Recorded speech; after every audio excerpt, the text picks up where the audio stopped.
Guys, मैं चंदन कुमार आपका अपना चैनल ट्रस्ट स्टडी पॉइंट पर तहे दिल से स्वागत है। तो आइए, जैसा कि मैंने पिछले वीडियो में आपको वृत्त के बारे में बताए थे और उस पर क्वेश्चन भी हम 5 बताए थे, ठीक उसी को हम कड़ी को आगे बढ़ाते हुए ले चलते हैं। अब बहुत ही शिद्दत के साथ आप देखिए, बहुत ही अच्छा से देखिए, क्योंकि मैट्रिक का इम्तहान बहुत ही नज़दीक में है। तो अच्छे तरीक़ा से समझ जाइएगा, तो बस वहाँ आपको यही सब क्वेश्चन आएंगे। तो समझिए क्वेश्चन किस प्रकार से आते हैं, 1 बाय 1 करके हम बताते हैं। तो देखिए, आपका फर्स्ट क्वेश्चन है, यदि एक अर्धवृत्तीय कोणमायक का व्यास 14 cm है तो इसका परिमाप ज्ञात कीजिए, है ना। Perimeter of the semi circle, है ना, आपको ज्ञात करना है ना, फाइंड करना है। देखिए, अर्धवृत्त बताए थे आपको कि अर्धवृत्त हाफ वृत्त, है ना, आधा वृत्त को ही अर्धवृत्त कहते हैं। तो इसका परिमाप देखिए, आपका अर्धवृत्त का परिमाप, लेकिन आपका दिया हुआ व्यास आगे दिया हुआ, कितना दिया हुआ व्यास, व्यास बराबर कितना है 14 cm। तो बताए थे कि त्रिज्या जब निकालना होगा, त्रिज्या तो व्यास का आधा होता त्रिज्या, बताए थे त्रिज्या बराबर d/2, यानी व्यास बटा 2। व्यास कितना 14, तो बटा 2, तो 7 दूनी 14, कितना होगा 7 सेंटीमीटर त्रिज्या हो जाएगा। 14 का आधा कितना होता 7 होता है ना। कुछ फॉर्मूला लिखने की आवश्यकता नहीं, मन में भी कर लेना। अब देखिए, अर्धवृत्त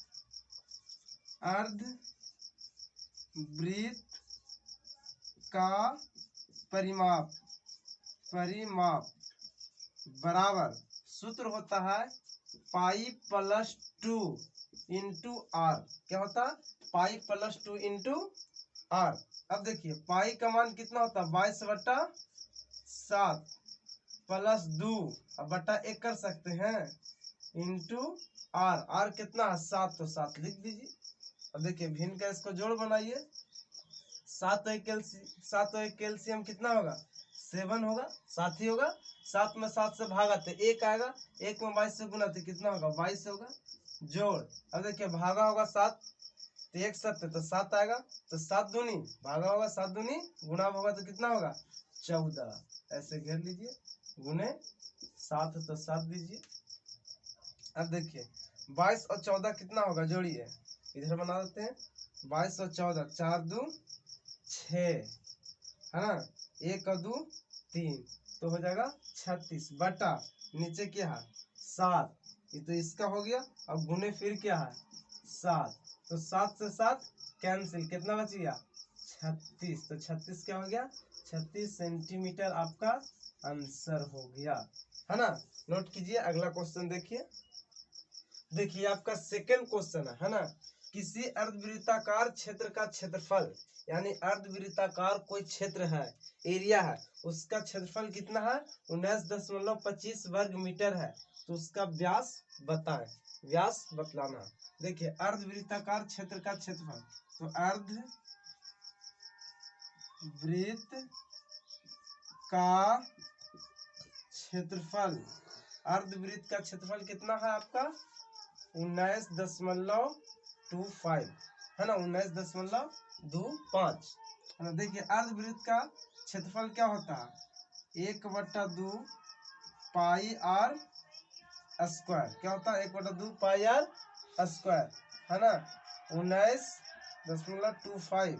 अब दशमलव हटा के हम नीचे इसको 100 कर सकते हैं, कितना 100, है ना, क्योंकि दशमलव के बाद क्या होता है जितना अंक रहता है नीचे 1 पर उतना ही सुनना पड़ता है। समझ गए ना मुन्ना, कितना सुनना पड़ेगा, जितना जो होगा दशमलव के बाद अंक, तो यहाँ दशमलव था 2 अंक था, तो 1 पर 2 सुनना देगा, है ना। इसके बाद देखिए, अब 1/2 गुने 22/7 गुने r² बराबर, यहाँ काट भी सकते हैं, है ना, या तो अभी नहीं काटना तो रहने दीजिए, 1925/100, है ना, काटना तो काटिए, 20×5 = 100, लास्ट में 5 है, 5 से तो कटेगा, है ना, कितना से कटेगा 5 से, तो 5 तिया 15, 5 तिया 15, तो 4 बचेगा, 4 2 तो 8×5 = 40, है ना, तो 2 पर 5 25 बचेगा, तो 5×5 = 25, यानी 385 बचे इतना, और यहाँ 20×5 =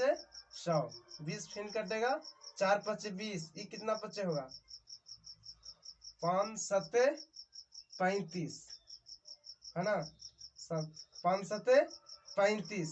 अब कितना हो गया आपका 3 और 5 तो फिर 5 सते 35 यानी 77 पचे कितना होगा 385। अब देखिए इधर हो गया 1/2 गुने 22/7 गुने आर स्क्वायर बराबर इधर कितना हो गया 77 अब बटा 4 है ना। तिरछा तिरछी गुना कर सकते हैं तो कितना होगा ऊपर ऊपर वाला लीजिए तो 1 गुने 22 कितना होगा 1 गुने 22 गुने आर स्क्वायर गुने ये वाला ले लीजिए 4 बराबर इधर कितना होगा 2 गुने 7 गुने 77 कितना होगा 2 गुने 7 गुने 77। इसमें से देखिए आर स्क्वायर को हम निकाल लेंगे क्या करेंगे आर स्क्वायर बराबर इसको छाट लिया इधर बराबर की इधर टोटल लिखेंगे कितना है 2 गुने 7 गुने 77 और इधर सब था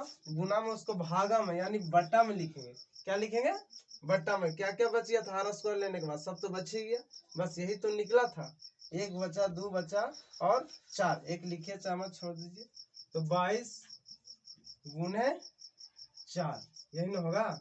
अब काट सकते हैं आप यहाँ से कटेगा 11 दूनी 22 है ना 11 दूनी 22 11 सत्ते 77। अब तो नहीं कटेगा आर स्क्वायर बराबर कितना हो गया 1 7 गुने 1 और यहाँ 7 अब बट्टा नीचे 4 तो आर स्क्वायर बराबर 49/4 है ना क्या होगा 49/4 खाली हम आर लेंगे क्योंकि स्क्वायर है तो आर बराबर क्या हो जाएगा आर बराबर तो स्क्वायर उधर जाएगा तो क्या होगा रूट में ही होता है स्क्वायर क्या होता है रूट में क्या होगा 49/4।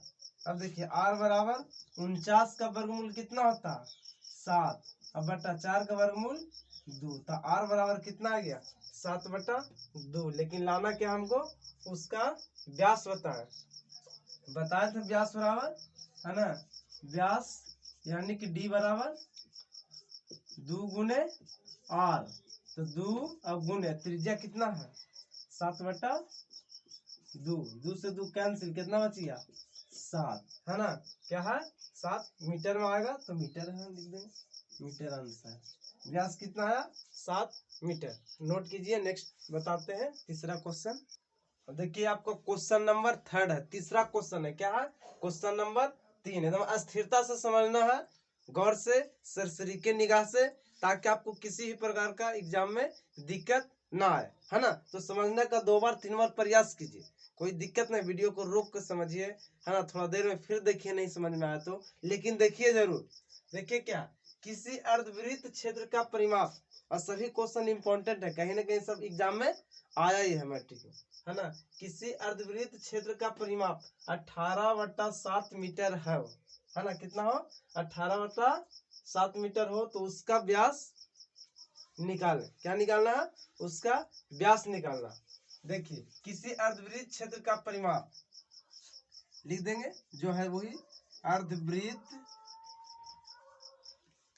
का परिमाप अर्धवृत्त का परिमाप बराबर कितना है 18/7 तो यही लिखेंगे जितना हो उतना ही देना है ना 18/7 है तो यही हम लिख रहे हैं। अब देखिए अर्धवृत्त का परिमाप इसका सूत्र क्या होता है अभी बताए हैं कि पाई प्लस 2 इंटू आर होता है यानी गुणे त्रिज्या होता है ना। अर्धवृत्त का परिमाप और अर्धवृत्त का क्षेत्रफल रहता तो क्या होता 1/2 पाई आर स्क्वायर है ना यानी जो वृत्त का क्षेत्रफल होता है उसका बटा हो जाएगा आधा में 2 हो जाएगा बटा 2 तो वही हो जाएगा उसका क्षेत्रफल। यहाँ क्या अर्धवृत्त का परिमाप तो पाई प्लस 2 इंटू आर जो सूत्र है वही लिख रहे हैं बराबर कितना 18/7 जो तो लिख दीजिए।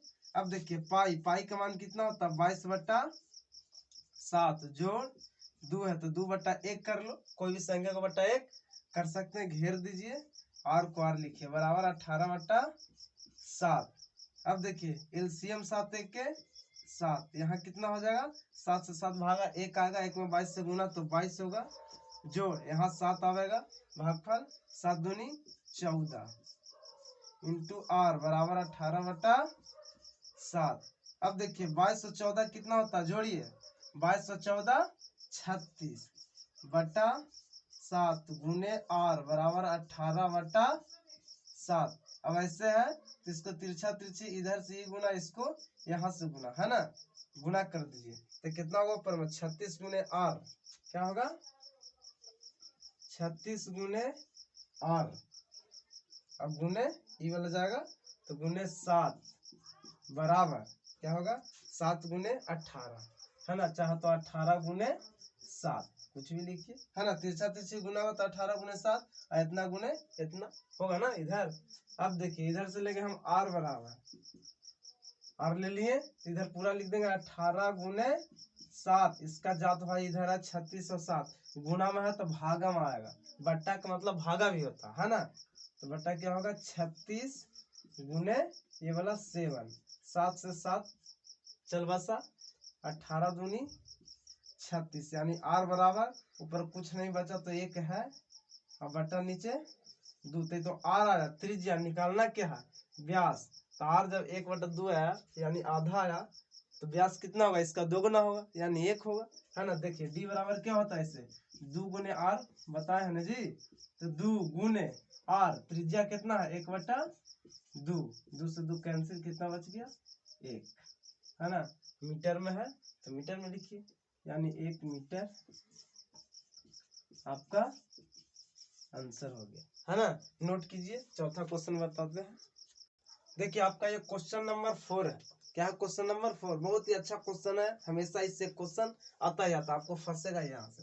दो संकेंद्रीय वृत्तों का व्यास 4 cm तथा 6 cm है, उसके बीच के भाग का क्षेत्रफल निकाले, है ना। आपका व्यास दिया हुआ, बस ध्यान देना टर्म कहाँ व्यास है और कहाँ त्रिज्या है, व्यास है तो उसका आधा कर लेना है, कितना है व्यास, व्यास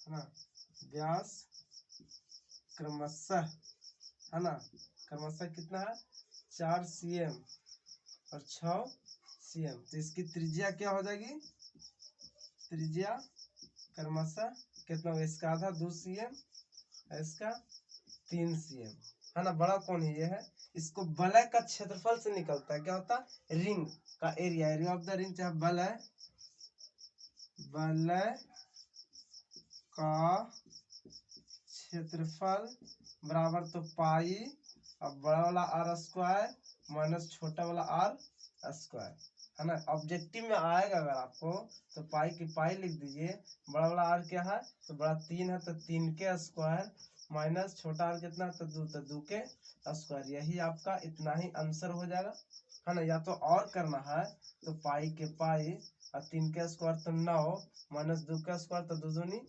4 हो गया पाई, ये कितना 9 में से 4 गया 5, यानी कि 5 पाई आपका ये भी आंसर होगा। कहीं कहीं इससे भी नहीं आएगा तो 5 गुने 22/7 कर दीजिएगा, है ना, तो 5 दूनी 10 और 5 दूनी 10 1 11, 110/7 आपका ये आंसर आ जाएगा, है ना। दशमलव में लाइए, तो जो भी जैसा रहा उसी हिसाब से चलना है ना, ऑप्शन में जो रहे, ठीक है। चौथा उतारिए आप, पांचवा देते हैं क्वेश्चन। तो ये देखिए आपका पांचवा क्वेश्चन है, क्वेश्चन नंबर कितना है 5, यदि 10 cm त्रिज्या वाले वृत्त के अंदर से 5 cm त्रिज्या का एक वृत्त काटकर हटा लिया जाए तो बचे भाग का क्षेत्रफल ज्ञात करें, है ना। कोई बड़ा वृत्त है उसमें से उसका कितना 10 cm त्रिज्या है, उसमें से 5 cm त्रिज्या वाला हटा लिया गया, वहां से साइड कर लिया गया तो कितना होगा उसका बचे हुए भाग का क्षेत्रफल। तो आप तो ऐसे भी निकाल सकते हैं कि बड़े वृत्त का क्षेत्रफल, यानी कि बड़े वृत्त का क्षेत्रफल यानी जिसका 10 cm त्रिज्या है ना, त्रिज्या कितना है 10 cm, है ना, तो पाई आर स्क्वायर क्या होता है पाई आर स्क्वायर, तो पाई आर स्क्वायर 10 के स्क्वायर कितना हो गया 10 देंगे 100, अब पाई पाई को पाई रह दीजिए, है ना, 100 पाई हो गया, सेंटीमीटर है तो सेंटीमीटर स्क्वायर, ठीक है। अब छोटे वृत्त का क्षेत्रफल, छोटे वृत्त का क्षेत्रफल जिसको काट लिया गया हटा लिया गया, छोटे वृत्त का क्षेत्रफल तो पाई आर स्क्वायर इसका भी होगा, पाई आर कितना है इसमें 5 के स्क्वायर, तो 5 के स्क्वायर, तो 5 बचे 25 पाई, है ना। तो शेष कितना बच गया देखिए, शेष भाग का क्षेत्रफल, तो बड़ा वृत्त में से छोटा वाला घटा दें वही तो शेष बचेगा। तो 100 पाई और घटाओ 25 पाई, तो कितना हो जाएगा, 100 में से 25 गया तो 75 पाई सेंटीमीटर स्क्वायर। यही आपका आंसर हो गया। या तो इससे आप बना सकते हैं ऐसे भी, वलय का क्षेत्रफल से बताए थे, है ना। क्या हो जाएगा, पाई बड़का आर स्क्वायर माइनस छोटका आर स्क्वायर बताए थे। तो पाई के पाई रखने दीजिए, उसका बड़ा आर क्या है 10, तो 10 के स्क्वायर माइनस छोटा आर कौन है त्रिज्या 5, तो 5 के स्क्वायर, पाई के पाई 10 के स्क्वायर यानी 10 गुने 10 कितना होगा 100, माइनस 5 के स्क्वायर 5 गुने 5 तो कितना होगा, तो बचे 25। अब कितना हो गई पाई 100 में से 25 गया कितना होगा 75। अब दोनों गुना हो जाएगा, तो पहले संख्या लिखा था 75 और फिर पाई, और क्या है क्षेत्रफल तो सेंटीमीटर पर स्क्वायर। यही आपका आंसर। ऐसे बनाइए, चाहे तो आप ऐसे बनाइए, है ना। तो राइट डाउन कीजिए, बाकी आपको नेक्स्ट वीडियो में